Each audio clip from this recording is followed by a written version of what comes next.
Welcome back, my good people, and it's good to see you back in this channel. And in today's video we are going to discuss about yeast infection, the so-called candida or candidiasis. Now, yeast infection affects all genders. This is very, very important to know, but today we are going to discuss only females. Particularly, we are going to revolve around the female genitalia. Now, yeast infection caused by microorganism called Candida albicans, and Candida albicans is a normal flora in gastrointestinal tract, respiratory tract, and even female genitalia. And if I mention normal flora, is that they thrive. This organism thrive on those sites that I've mentioned without causing any problem. Now, Candida albicans normally overgrow in female genitalia when there is an increase in pH levels of the vagina. Now, vagina has a normal pH which range from 3.8 to 4.5. That is slightly acidic. Now, when it surpasses 4.5, now 5 onwards, that is now too much acid, then vagina will have to undergo some processes that might result into overgrowth of this microorganism called Candida albicans, and this one causes what we call candidiasis, or what we call vaginal thrush, or what we call vulvovaginitis. Now, how does this rise of pH occur? We are going to discuss that in the risk factors, but you will notice that there is one organism that normally keep the vagina in check in terms of regulating this particular pH, and it's called lactobacillus. Now, when pH is raised, lactobacillus is going to be interfered with. In fact, most of them, there are billions of lactobacillus in the vagina, and when pH rises, they are normally they are killed, and this normally pose great threat to the vagina and leads to overgrowth of candida, and this now results in what we call candidiasis. So this organism, Candida albicans, is playing a major role. Though we have other Candida species that normally cause threat in the vagina, that is Candida glabrata and Candida tropicalis. So we are going to discuss those in other time. Now, how can this vaginal pH rise until now we have what we call overgrowth of candida in the vaginal area? One of the risk factors, or rather the risk factors, are as follows. One, if you take prolonged intake of antibiotics, antibiotics should be taken for a period of maybe 5 to 14 days max. But there are some people who normally abuse taking antibiotics. They just go over the counter and they buy that antibiotics, and they even take for more than a month, and this normally kill lactobacillus in the vagina, resulting in the rise of pH and also overgrowth of Candida albicans in the vagina. So take note, while you have been prescribed antibiotics, you will notice that we normally prescribe at least 5 days, but maximum of 14 days if there is a reason for that. 2, you will get that when your immunity is reduced in terms of those who are HIV positive, those who are immunosuppressed, in terms of cancers, different kinds of cancers, maybe cancer of the bone, cancer of the breast, any form of cancer, even leukemia, cancer of the blood, the immunity tends to go down, and this will result into overgrowth of candida in the vagina. Even those who are on anti-cancer drugs, that is chemotherapy, normally have this kind of problem facing them. And again, when you've been diagnosed with diabetes mellitus and there is no good control of diabetes, then you might have a vaginal candidiasis. Kindly note that even family planning pills normally interfere with the hormones in the body, and it causes some hormonal imbalance which might result into a vaginal thrush. Pregnancy is also a risk factor, and we should be able to note that when a woman is pregnant, they are prone to develop what we call vaginal candidiasis. So those are some of the risk factors that might result into a vaginal candidiasis. Now, how will this patient present to us, or what are the signs and symptoms that if you notice at home, then you should rush to the hospital for proper treatment and proper management? Now, almost all female will present with itchiness of the vagina, or around the labia minora, that is the inner part, and labia majora, the outside part. There will be itchiness, they will tend to scratch, and if there are females who are in adolescent stage, they cannot even concentrate in class because of fear and shyness. Sometimes they can miss coming to school because of that intense itchiness, redness around the vagina, swelling around the vagina, and even soreness around the vaginal area. And most people will also present with pain while passing urine, and even pain while doing coitus, that is sexual intercourse. They will present with that, and even burning sensation while passing urine. And if it is worsened, there might be lower abdominal pain. And one which is very pathognomic or diagnostic of Candida albicans is thick whitish discharge, which you will notice, and even it is like it is described as cheese-like. So if you notice this, you may notice it flowing, that is when it is intense and severe, or you will notice this discharge in your panties. So those are some signs and symptoms that a patient will be. Now, how can we diagnose this candida or vaginal candidiasis or vulvovaginitis? Now we will do what we call history and physical exam. In this history, we'll be considering your signs and symptoms and how you are presenting. Of course, we'll do laboratory investigation that will take what we call vaginal swab. This will be done by doing a procedure called speculum examination.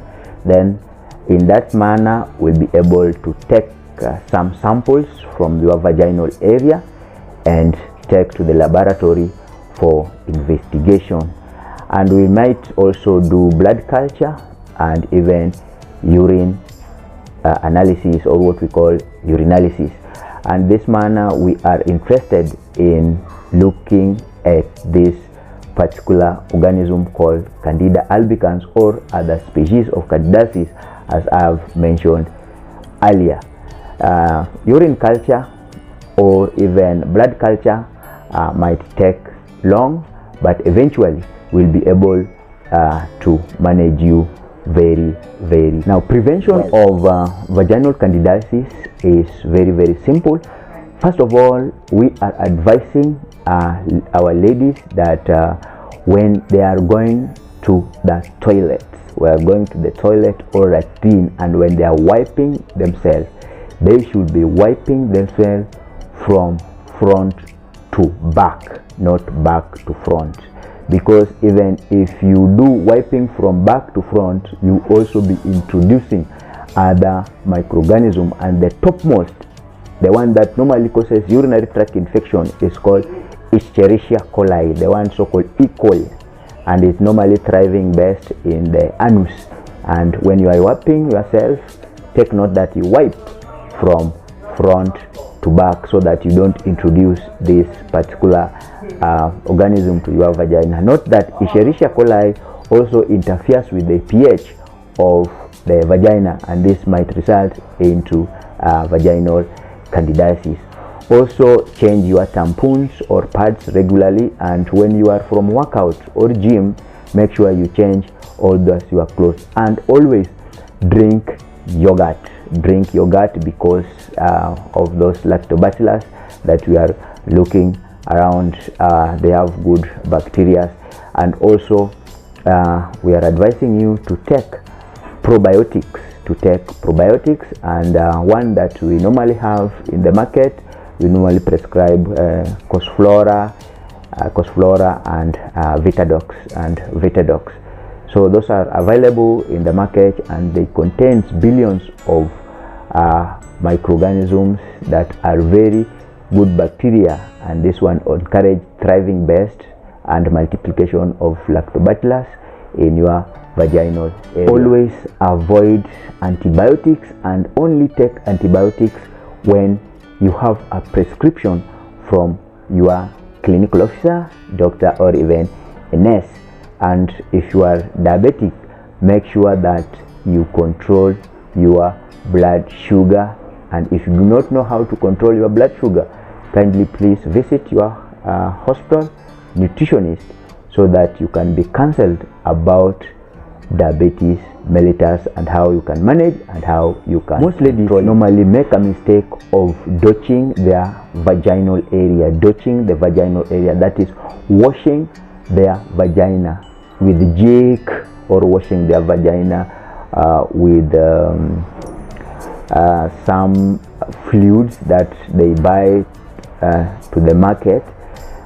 Vagina should be cleaned with just ordinary running water or ordinary water that you are using in bathing, and do not insert your fingers inside your vaginal area. Where these 4 fingers cannot reach, please do not force those to go inside, because one, when you are inserting your vagina and washing inside is very hard, you will be pushing the normal flora that normally thrive best outside the body inside the vagina, and also you will be introducing other microbes inside your vagina, and this will interfere with lactobacillus and may cause vaginal candidiasis. So kindly take care when you are washing yourself, and do not dodge panties with liners, and cotton panties are the best, and we encourage you to wear them because they will not harbor any microbes, they will not harbor any candida, and this will help you to feel free and smooth when you have those particular clothes. And even we encourage you not to put on tight underpants. Wear something which is slightly not tight and not so loose that might drop down, and this will help you to control this candidiasis. Management of vaginal candidiasis might be a short course therapy or a long course therapy. During management for vaginal candidiasis, after diagnosing, we normally prescribe either tablets or pessaries. Miconazole cream or miconazole pessary is very important in managing vaginal infection, and this is now very important in controlling also this vaginal candidiasis. Clotrimazole is very important. We have clotrimazole pessaries. Pessaries are what we insert in our vagina to interfere with the growth of this microorganism, and I have one of the pessaries that is called Clotrin, and they are available in different types of milligrams and numbers. So the one I have here is I can show you the Clotrin, and this is 6 meaning this one comes in 100 milligrams applied daily for 6 days. There is also clotrimazole pessary that come in 200 milligrams applied daily for 3 days, and there is a single dose that is 500 milligrams applied once. So this one has applicator. This is applicator, as you can see. It has some knob inside and a plunger. So I don't want to remove this, so you just remove this particular tablet and put. Remember, this one you do not swallow. It is a pessary. A pessary is what is inserted inside your vagina. So this is what you will use in while applying. So you just remove one tablet here, put inside the applicator, and with this plunger, while you are lying back and lying on a lithotomy position, that one, your legs are spread apart, your vagina is left between, and after inserting the tablet inside there, then with the plunger outside, then you push the plunger inside to allow the clotrimazole pessary to go into the vaginal cavity, and it will dissolve slowly until the dose that you've been prescribed for is over. So when we prescribe this one, meaning when we prescribe clotrimazole for 6 days, meaning best inserted at night, and no sexual intercourse, and do not insert this while you are on your menstrual flow, because it will be washed away and it will not help you. So this is very, very important, and make sure you keep this one clean after using it, and just return it to where it was, and keep it on a very dry area. So this is one of the drugs that we use in management of vaginal candidiasis. And also note that clotrimazole is a broad spectrum antifungal and trichomonas, because it also kills Trichomonas vaginalis. So we'll discuss in one of the videos about Trichomonas vaginalis, but for now, clotrin or clotrimazole pessaries is very, very important in management of vaginal therapy, and this one we call short time management of vaginal. We also have fluconazole, the diflucan, that we normally prescribe, and we give this one as a single dose of 150 milligrams start orally. And take note that this particular drug is not taken when a woman is pregnant. It is contraindicated in pregnancy, but clotrimazole we can use in pregnancy. It's very, very safe. It is pregnancy categories A, which means it's very, very safe. So 150 milligram start of fluconazole is used in managing of vaginal who present with recurrent vaginal candidiasis. After every 2 weeks they come back that the problem has not regressed. We normally advise about this in terms of your cleanliness, that is hygiene. Perhaps the problem might be in your beddings, your panties. Make sure you consider that. Now when we are giving you the drug for resistant or not resistant, for recurrent vaginal candidiasis, we give you 150 milligrams of fluconazole.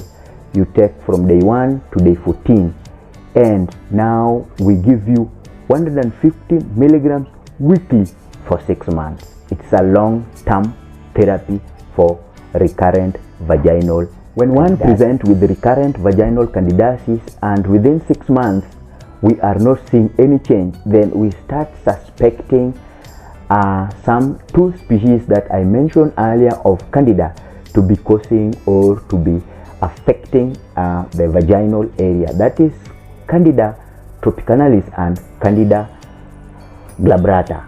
Now, the two organisms are very, very resistant, and they have a special drug called boric acid that is a capsule, 600 milligrams. We give this as a pessary, that is inserted into the vagina. It's a capsule, but we start it in the vagina from day 1 to day 14. Please do not take boric acid orally because it's toxic. It might be poisonous to you, and it might pose problems in management of your condition. So boric acid is very, very important in eradicating Candida glabrata and Candida tropicalis. Thank you for watching this video, and if you have not subscribed to this channel, please hit the notification bell, written subscribe, turn it on for more videos that we'll post. See you in the next video. Muchas gracias.